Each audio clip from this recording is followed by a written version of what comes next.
Growing up, we always had our mom and dad telling us to go clean your room. And really, to us, there wasn't anything wrong with it. But however, we had to go in, clean it up anyway. And I know a lot of us, when we were growing up, kept saying to ourselves, oh, I can't wait to move out and do whatever I want to, and I won't have to clean my room or do anything unless I want to do it. You may not have someone yelling at you to clean your place. If you're not married or have a significant other that keeps telling you to clean your... Anyway, but when you go to work, you either have the safety person or hopefully your boss telling you to clean up your work area. It's like this endless cycle of nagging. It never stops. Never stops. But listen, there are a multitude of benefits that we gain when maintaining housekeeping around our work area. It prevents slips, trips, and falls, eliminates the risk of fire, prevents objects from falling to lower levels. It just really just keeps a tidy and more organized work area and really just clears the clutter out of our way while we're trying to do whatever task it was that we were set out to the field to complete. It also shows that you have more pride in your work, in your work area. It makes you look good, helps make your boss look good, and we all know what they say, right? Happy your boss, happy, I don't know. But it's always good to keep your bosses happy. But really, it just shows that you are trying to do your part in keeping yourself and others safe. It helps the job to move more efficiently, and all of you can be more productive. If all of you work together to keep the area clean and organized, now you're less likely to have to wander around searching for the tool you're looking for. You don't have to worry about tripping over electrical cords or welding leads that are tangled up. There is a theory that I like to talk about when I talk about housekeeping, and it comes from James Q. Wilson, 1982.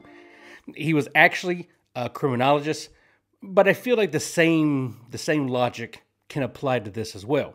But it goes like, if you're walking through a neighborhood eating a Snickers bar, you see houses are all run down, windows are broken, shutters are falling off the side of the houses, the grass is overgrown, mailboxes are barely hanging on, and the roads and sidewalks have been neglected.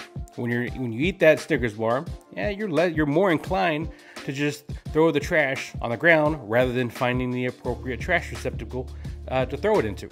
Whereas if you're walking through a neighborhood with a Snickers bar and the lawns are nicely manicured, the mailboxes are firmly on the posts, windows are clean, houses are beautifully painted, and roads and sidewalks are well maintained. Now you're more inclined to either put in that Snickers wrapper in your pocket until you find a trash can properly to dispose of it in, or, well, you might have a trash can around there to throw it in. But either way, you're not going to throw it on the ground. How it applies to this is if everyone takes the time to maintain housekeeping throughout their shift, everyone collectively would be more inclined to keep everything nice and orderly, and it makes the job site run more smoothly. Less instances would occur. It would occur others to keep it up as well. The hardest part really is just getting started, but once you get started, it's much easier to keep it maintained. Kind of like what our parents used to tell us when we were growing up. So some things that we can do to help maintain our work area is clean the work area at the very beginning. And let me go ahead and preface. Let me go ahead and say this first. No one likes cleaning up after people, especially if it's a mess that we didn't leave or we didn't have anything to do with. But sometimes in order to get your work area situated, that's what we have to do. You always have the option of calling your foreman or your boss and have them call the previous work group to come back and clean the area. But most often what would normally happen is you would be the one to clean the area up. And I know some people feel a little too entitled to clean up a work area. It doesn't matter how much you make. It doesn't matter what your title is. You could be the CEO all the way down to a laborer. You're not too entitled. You're not better than everyone else where you can't pick up a broom or a mop and clean the work area up to help make it run more smoothly and efficiently for the task ahead. Go ahead and clean it up at the beginning, and it's less stuff that you have to worry about while you're starting your job. You're not too good or self-righteous to not pick up a broom or a mop and clean the work area up to make the area safer for yourself and others. Get the over your precious entitled and pick up a fucking broom.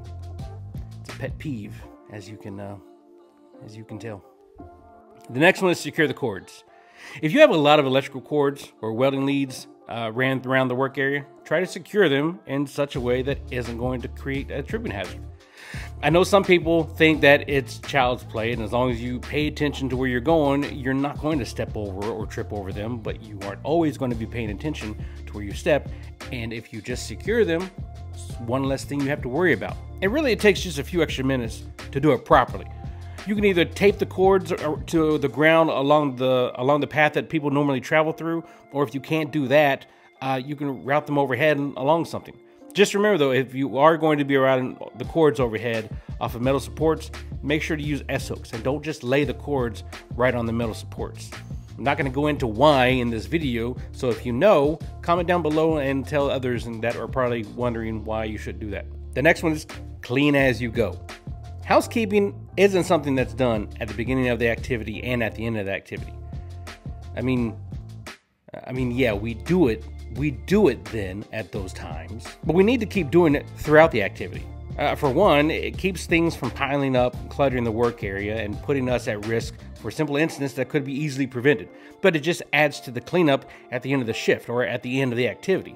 So when you're done with tools, put them where they belong. If you get trash or excess debris, dispose of the material properly. Throw it away where it needs to go, or put it back where you got it from, whatever the case is. Throw away the trash and debris that you need to dispose of.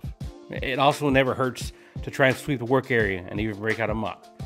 Going back to what I said earlier, get off your high horse and help clean. But really, maintaining our housekeeping is one of the simplest things that we can do to keep us safe and to keep others safe in the work area and help make the activity run just that much more smoother.